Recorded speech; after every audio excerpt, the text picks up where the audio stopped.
UAS itu wajib membuat aplikasi. Wajib sekali membuat aplikasi. Nur pernah buat aplikasi? Udah pernah. Aplikasi apa? Aplikasi penjualan oleh-oleh khusus Bima. Membuat aplikasi seperti layaknya alarm. Tapi versi baru. Alarm. Tapi kalau kita hari Senin sampai Selasanya kita sebutnya baju dinas. Oh. Iya. Tapi perjurusannya juga beda bajunya. Oh, jadi ini kampus, tapi sebenarnya konsepnya kayak kita masuk kantor gitu. Iya, benar sekali. Oh, baru tahu saya. Iya. Jadi ada beberapa misalnya terutama perempuan lah, khususnya Nur. Nur tuh seneng pakai yang kayak high heels. Oh.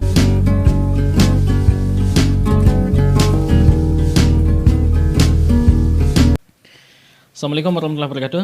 Selamat datang di channel Wira Podcast, ngobrol santai tanpa beban.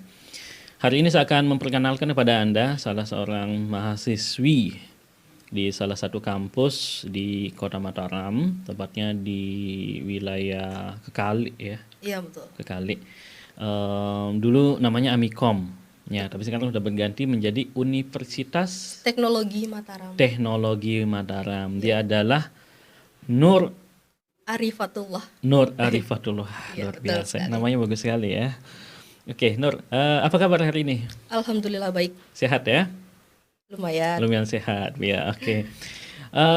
Saya bertanya ini, kenapa memilih kuliah di Universitas Teknologi Mataram? Ya memang dari awal sudah ditekankan sama orang tua. Kalau misalnya nyari jurusan, jangan yang lulus di dunia kampus, tapi lulus di dunia kerja. Jadinya kita melihat, Bapak melihat di global sekarang itu membutuhkan jurusan apa.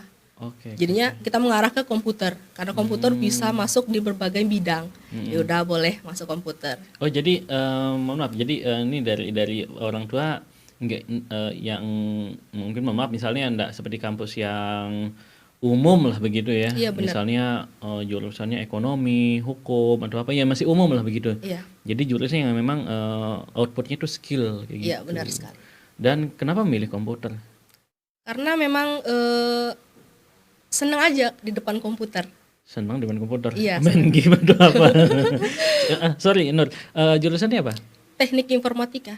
Teknik informatika. Iya. Apa yang dipelajari di teknik informatika itu? Dari teknik informatika itu dipelajari bagaimana cara kita membuat sebuah aplikasi. Ya, kita juga mempelajari bahasa-bahasa pemrograman yang dibutuhkan dalam sistem aplikasi itu.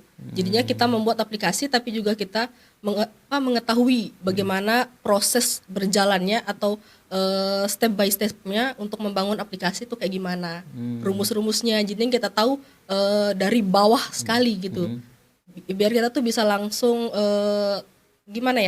ngerti gimana sih. Kan kalau misalnya orang umum ngelihatnya yaudah aplikasi ini, tapi kita nggak tahu di belakang layarnya tuh seperti apa, makanya gitu. Oke. Dan itu kan sulit, Nur ya. Ada kalkulus, ada macam-macam lagi itu kan wah kayak liarnya udah stres. Iya. Itu bagaimana itu? Pertamanya tuh kayak ngelihat ini kok semuanya titik koma, titik tanda tanya apa segala macam. Tapi dari diajar sama dosen yang benar-benar diajarnya tuh seperti bukan dari dosen ke mahasiswa, tapi dari teman, antar teman. Oh, pendekatannya beda. Pendekatannya beda sekali. Jadinya kita tuh bukan seperti ini loh dikasih materi kamu belajar, tapi kita dibimbing sekali dari awal, dari perkenalan yang benar-benar awal, dibimbing naik satu tingkat naik. Jadi kita mengerti, walaupun memang dilihatnya itu udah rumit, tapi pas kita udah coba, udah terjun langsung di tempat pembuatan aplikasinya itu kita tahu. Jadi lama-lama menikmati ya akhirnya gitu. Menikmati ya. sekali. Oke. Walaupun sebenarnya itu berat juga ya, sulit sekali ya. Sampai begadang ya. Benar sekali. Oke. Ya tapi kalau sudah menjiwai ya akhirnya kalau kita sudah suka, kita senang sama sesuatu ya kita enggak merasa lelah gitu. Iya benar. Oke. Dan sekarang sudah semester berapa?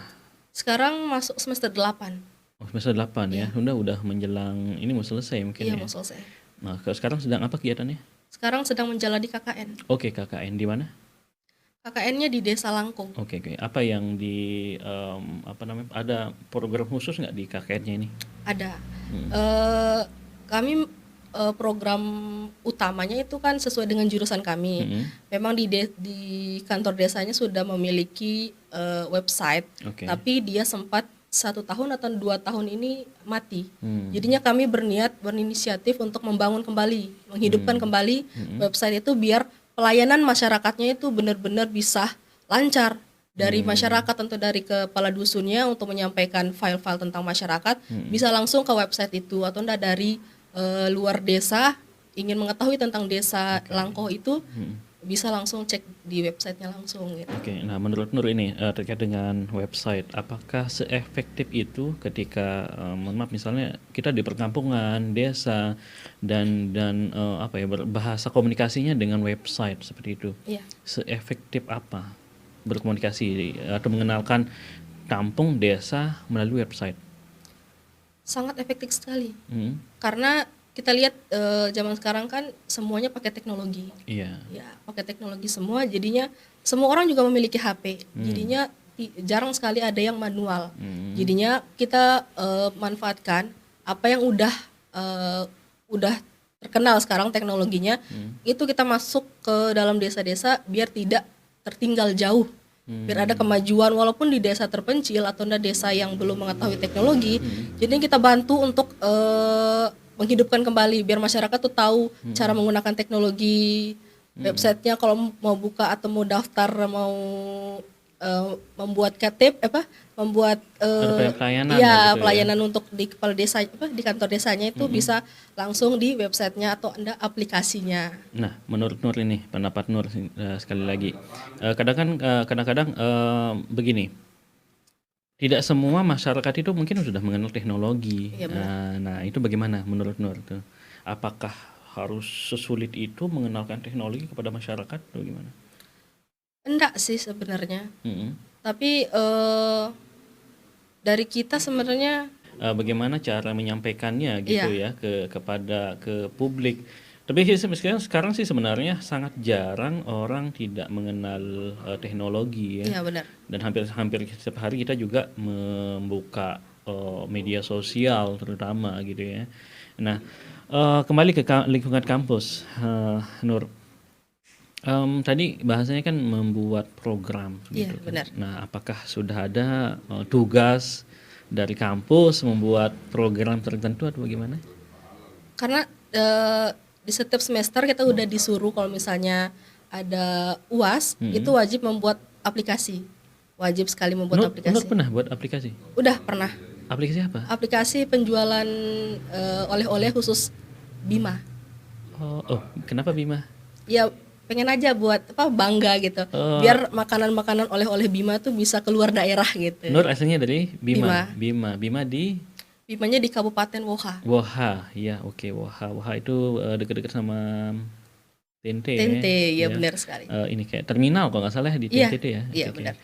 Nah, itu lebih jelasnya aplikasi itu cara kerjanya bagaimana? Aplikasi itu cara kerjanya kita yang buat. Kita yang buat bagaimana sistemnya apa segala macam. Nanti dari masyarakatnya kalau misalnya ingin berjualan hasil taninya mereka bisa masuk atau memiliki toko di dalam aplikasi itu. Jadinya masyarakat bisa jualan di situ, memiliki toko di situ. Terus masyarakat lain pun bisa membeli atau kerabat-kerabat mereka yang mungkin jauh lah misalnya dari Bima ke Mataram pengen beli ini, pengen beli itu tapi khas Bima bisa langsung ke aplikasinya itu, tinggal nanti diantar langsung seperti aplikasi biasanya sih. Oke, jadi semacam marketplace kayak gitu ya? Iya benar. Oke, nama aplikasinya apa yang dibuat? Waktu itu tapi belum di online kan ya?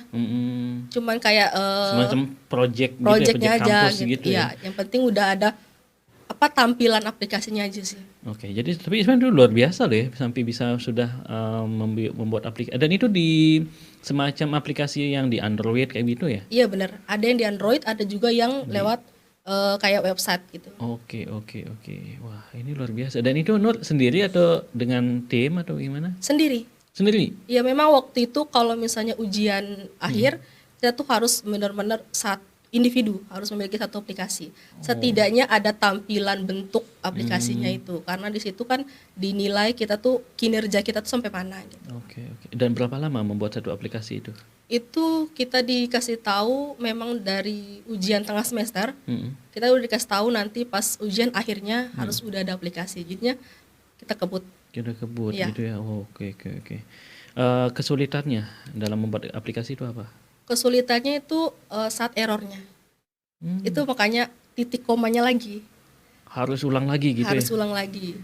Kita harus nyari di mana. Kan nanti ada kalau misalnya ada kelihatan errornya, nanti di bawah tempat kita seperti buku catatan lah istilahnya. Kalau di bawahnya itu ada tulisan error. Nah, nanti di situ kita cari di mana letak. Nanti ada sinkronnya. Kalau misalnya yang satu dengan yang satunya nggak cocok, berarti di situ kesalahannya. Jadi kita cari lagi, kita baca lagi bukunya atau di artikel-artikel khusus komputer. Kita cari, oh ini linknya, ini kayak rumusnya, biar kita aplikasinya tuh biar hidup gitu. Oke. Luar biasa Nur ya, bisa buat aplikasi begitu ya. Iya. Oke. Lalu kenapa belum dipublish lah begitu? Belum, karena belum sempurna gitu ya. Iya, belum sempurna, masih banyak belajar. Masih banyak yang harus disempurnakan lagi. Mungkin gitu. nanti saat skripsi. Karena kewajiban setahu Nur yang mahasiswa yang belum skripsi, dengar-dengar dari kakak tingkat, itu harus ada aplikasi. Karena memang itu yang nanti kita tampilkan saat sidang. Luar biasa ya kampusnya ya. Iya. Universitas Teknologi Mataram. Kalau dulu Amikom lah pokoknya. Iya benar, banyak yang kenal. Iya, kalau Amikom orang pasti banyak udah tahu ya. Tapi sekarang udah menjadi universitas ya, dan luar biasa ya. Selain aplikasi ini, punya bayangan nggak? Saya pengen membuat aplikasi, atau mungkin sudah masih belum diaplikasikan, maksudnya belum dibuat, tapi sudah punya kayak semacam cita-cita pengen membuat aplikasi apa? Ada. Apa? Pengen membuat aplikasi seperti layaknya alarm, tapi versi baru. Alarm. Karena Nur sendiri orangnya agak mageran. Mager. Iya, gitu ya. khusus anak kos lah. Itu alarmnya itu kayak dibagi dua, kayak seperti kalender, tentang agenda-agenda kegiatan anak mahasiswa. Biar tuh kalau misalnya anak mahasiswa memiliki agenda apa saja tentang organisasi, dia bisa taruh di situ apa agendanya, nanti otomatis saat hari agendanya itu dia berbunyi, tapi langsung pas kita buka alarmnya itu langsung terlihat agenda apa saja, ya gitu. Biar tidak cari-cari mana alarm lagi, mana buku catatan lagi gitu. Saat diklik nanti keluar langsung. Udah ini yang dikerjakan hari ini. Iya benar. Apalagi mahasiswa kan mungkin banyak ini ya. Hari ini ketemu dosen ini. Iya benar. Jadwal ngopi di warung jam sekian misalnya gitu ya. Luar biasa ya. Iya. Kenapa nggak buat aplikasi pencari jodoh aja, Nur? Iya. Kalau kita bicara tentang kampus ini, sudah mencukupi tidak sarana ataupun prasarana di lingkungan kampusnya? Sudah ya. Sudah sekali. Sudah. Karena dari kampus ini membuat Nur tertarik juga sama kampus, karena basicnya itu dibungkus agar mahasiswanya itu bisa keluar setara dengan anak perkantoran.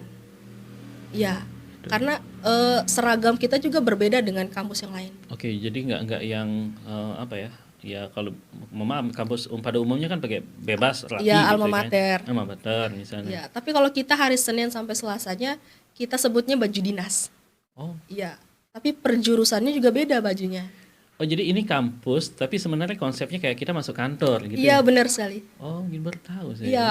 Jadi ada beberapa misalnya terutama perempuan lah, khususnya Nur tuh seneng pakai yang kayak high heels. Oh. Ya, jadinya kayak stylenya tuh kayak anak perkantoran gitu. Betul. Jadi di sana tuh lebih kayak mendukung gitu loh. Fashionnya. Iya. Ya. Jadi fashionnya misalnya ya kita kayak fashion kantoran lah kayak gitu ya. Iya, benar. Apalagi kalau kita bicara tentang fashion ya. Fashion itu kan apalagi kalau cewek ya kan. Iya. Fashion kantor tuh beda tuh ya kan. Kalau mau meeting misalnya, mungkin pakai fashionnya pakai gini, nyamannya pakai. Jadi lingkungan saya nggak pernah masuk ya. Lewat sih ya sering lewat karena kebetulan dekat rumah saya juga kan. Tapi saya belum pernah masuk ke kampusnya itu. Jadi lingkungannya kayak lingkungan kita masuk kantor gitu ya? Iya. Itu udah masuk dalam gedungnya itu serasa kantor. Serasa kantor. Oke. Saya juga orang kantor. Maksudnya saya ini juga kerja kantor gitu ya. Yang memang ya kita hari Senin itu kan dengan seragam tertentu misalnya gitu ya. Oh, luar biasa ya. Benar. Dan berapa jurusan di sana ya? Di sana apakah komputer aja atau? enggak. Komputer yang kalau yang strata 1 itu ada 5 atau 6 jurusan. Oh gitu. Kalau yang diploma 3 ada 3. Ada 3. Oke, ini yang sangat menarik sebenarnya. Next mungkin kita akan undang orang-orang kampusnya kali ya, atau mungkin dosen-dosennya ya lebih detail ya. Ya. Karena ini konsep yang berbeda mungkin ya. Kebanyakan dari kalau menurut Nur, apa yang membuat Nur itu kayak bangga banget nih kuliah di sini kayak gitu? Yang membuat bangga itu cara pembelajarannya. Ada yang beda? Ada yang beda. Apakah kayak mungkin ruangannya berbeda atau bagaimana? Karena memang dari awalnya kan jurusannya komputer. Jadinya membawa setiap hari itu komputer, laptop. Jadinya kayak sensasinya itu beda aja gitu. Kan kebanyakan mahasiswa lain kebanyakan banyak bawa buku yang tebel-tebel. Kita cuman print. Iya, nggak sampai print. Kita bawanya tuh cuman laptop saja. Iya, dalam laptop tuh semuanya ada kita. Oke. Jadi nggak yang istilahnya konvensional lah ya. Iya, benar sekali. Jadi baru masuk ke dunia digital sebegitu ya. Oke, luar biasa ya. Jadi itu yang merasa membanggakan dan berbeda gitu ya. Oke. Nah, kalau kita kembali ke sebelumnya,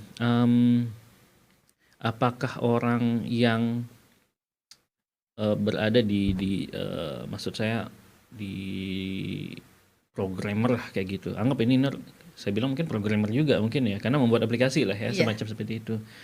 Apakah waktunya itu selalu 24 jam atau berapa jam di depan komputer? Enggak sampai 24 jam. Tergantung itu makanya errornya itu. Kalau misalnya kita udah tahu rumus-rumusnya, itu enggak sampai 2 sampai 3 jam udah selesai. Oh, cepat juga ya. Tapi bukan satu aplikasinya, ada bagian-bagian tertentu. Misalnya bagian halamannya kita selesaikan mungkin 3 jam, 2 jam. Itu kalau misalnya tidak ada errornya. Kalau satu full aplikasi itu memakan, kalau buat mahasiswa yang seperti Nur, itu memakan ya 3 mingguan lebih. 3 mingguan lebih ya. Tapi gimana cara Nur membagi waktu? Membagi waktunya tuh memang kebetulan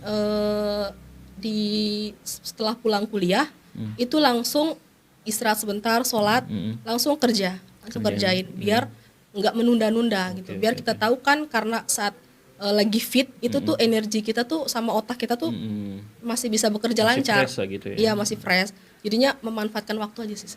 Kan kebanyakan publik taunya begini, orang yang di depan komputer lah, apalagi kita sebut namanya programmer komputer begitu, seperti mohon maaf kadang kayak bersosialisasi dengan orang kayaknya jarang begitu.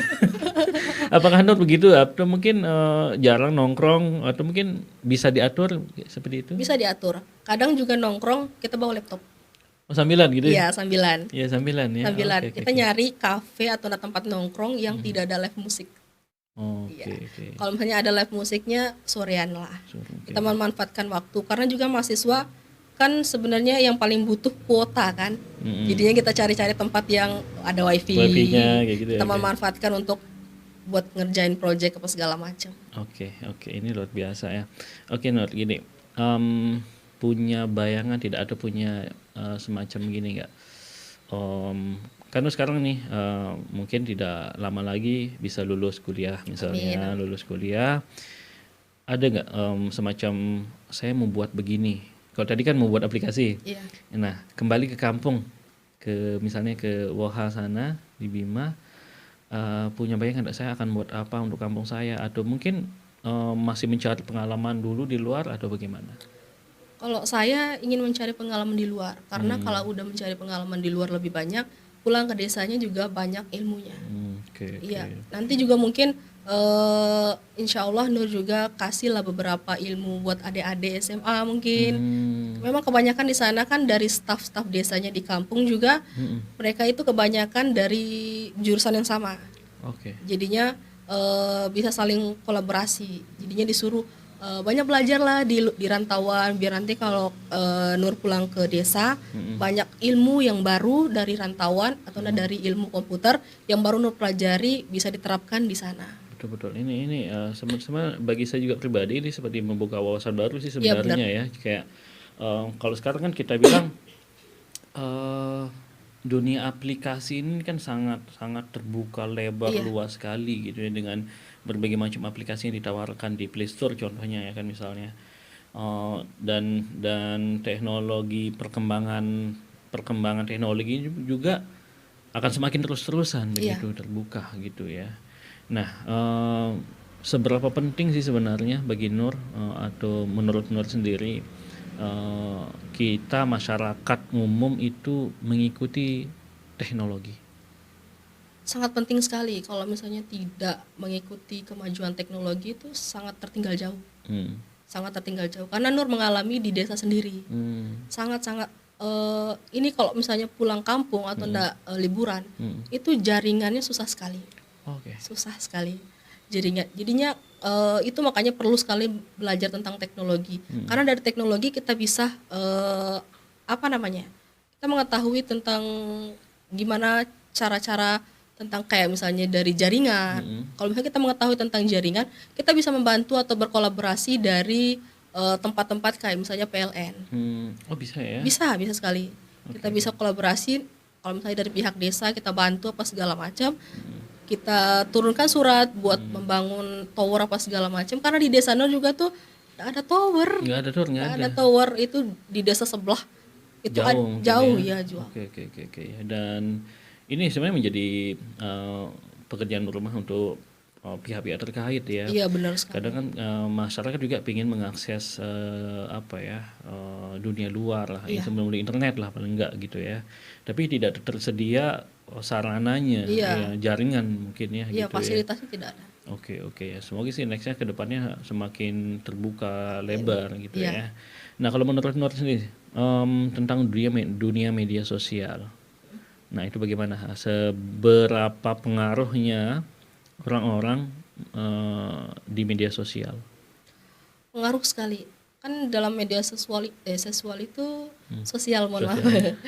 Itu ada negatif, ada positifnya. Iya. Tergantung dari masyarakat atau dari kitanya yang menanggapi mau ngambil yang positif apa negatifnya gitu loh. Tapi dalam media sosial juga tuh jangan hanya kita melihat hanya hiburan saja, tapi memanfaatkan apa yang kita punya atau sumber daya kita atau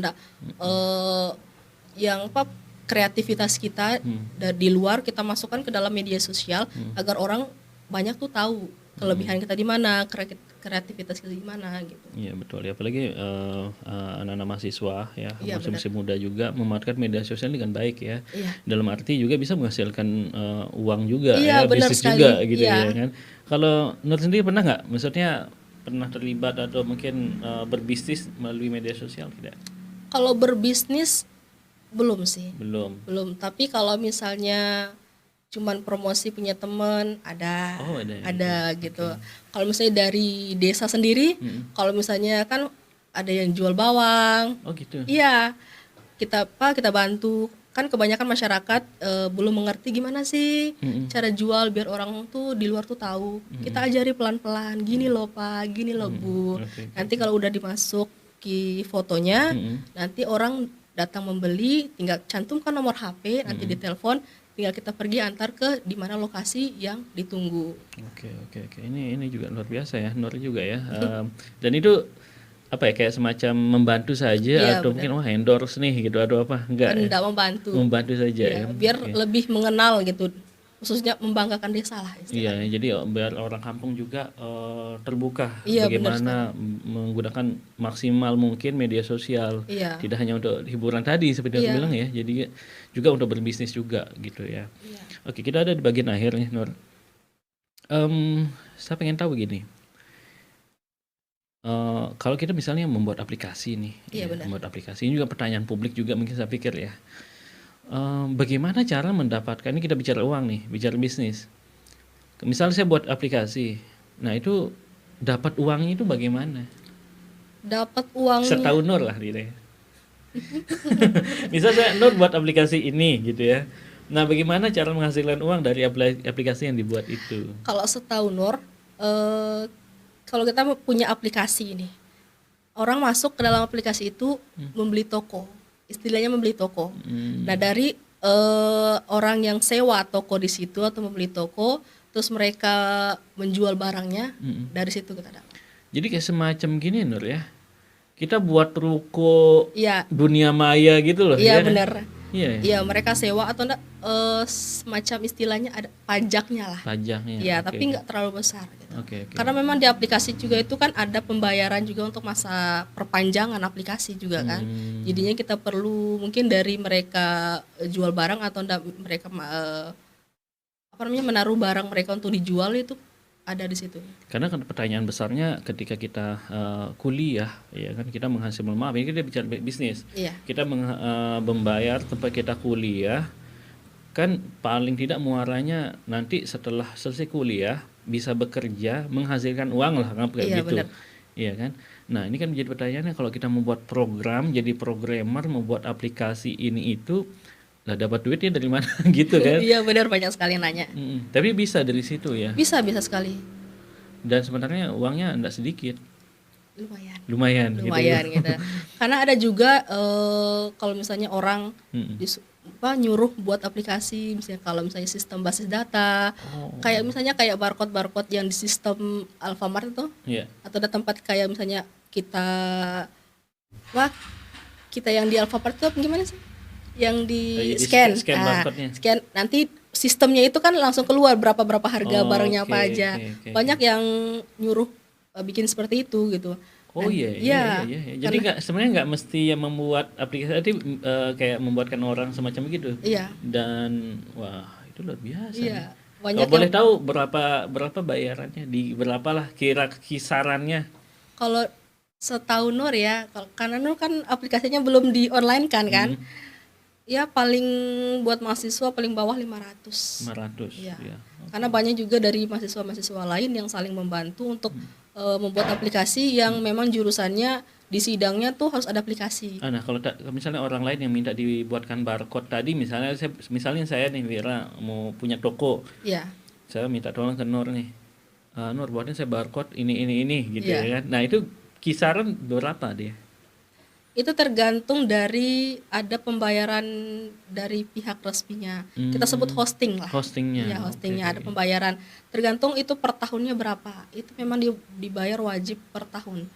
Ya, enggak nyampe 100.000. Untuk bayar hostingnya. Iya, gitu. hostingnya buat perpanjangan pajaknya. Kalau bayar programmernya gitu. Kalau bayar programmernya tergantung kontrak mungkin gitu. Iya, tergantung Ya, kontrak. kesepakatan misalnya saya sama Nur berapa gitu ya. Tergantung bentuk aplikasinya juga seperti apa. Oke. Ini luar biasa ya. Semoga sukses lah Nur. Amin. Saya terima kasih Nur ya udah berbagi di podcast hari ini, dan saya yakin juga publik banyak yang baru tahu sebenarnya ternyata kampus Universitas disebut apa? UTM ya. Iya. Universitas Teknologi Mataram itu sekeren itu loh gitu ya kan? Iya. Wah, ini udah lama juga sebenarnya ya. Bener. Wah, keren juga ya. Sekali lagi Nur, terima kasih atas waktunya. Terakhir sekali, ada yang ingin disampaikan buat teman-teman atau dosen kah di kampus, atau mungkin orang-orang di Woha sana yang nonton Nur. Ada yang disampaikan, silakan. Yang Nur sampaikan buat teman-teman, ya jaga kesehatan saja. Betul. Jaga kesehatan. Terus dalam menggunakan media sosial atau teknologi dipilah-pilih. Ada yang baik, ada yang buruk. Jadinya pintar-pintar kita saja untuk menggunakan teknologi. Dan buat masyarakat di Desa Nur, semoga ada kemajuan. Amin ya, luar biasa ya.